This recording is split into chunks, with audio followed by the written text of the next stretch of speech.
Arnold Claudio. Arnold Claudio raw, ha? Malinaw, ha? Para malinaw. Arnold Claudio. I-request po nila sa may Lolo, Pio's Kitchen, Taro, maraming kayo. So, sa tamang panahon sa iyo, David, gagawin ko na lilistahan ko para lang malinaw. Opo. Okay. Next, sir. Saan? Sa Puro 87, Scout Gandia sa Product QC. Marios, Tomas Morato, Marios, Scout Gandia, number 87, Product Quezon City. Halos every Thursday, Webes. Pagka-meeting niya yung media personality ko na ini-escorta na si Mr. Joey Di Guzman. Kaya pala si Ramon Tulpo, pero na lang mag-ano, mag-react. Ulitin ko po, huwag namin po katsawan yung mga media dito kasi napupunan yan. Ang tumatanggap naman yung mga boss kung etikaw nila. Sila wala silang kinalaman. Kaya makiusap ko, huwag natin po silang mahilig.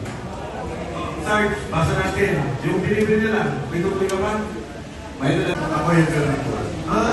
Kasi ang advance ko dyan, bali, pinipicturan ko, sinisend ko sa Viber group namin.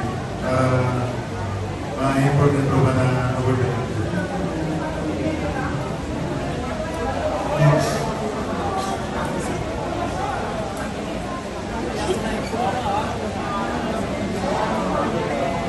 Aba, si Tori!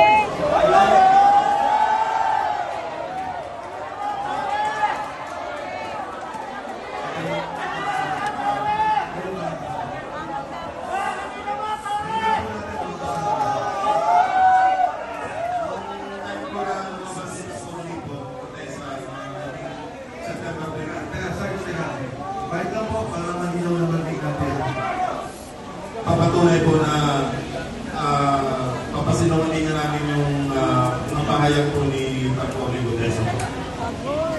Bali yung 50,000 bayad po sa amin for disturbance fee po na sinasabi nila. Yan po.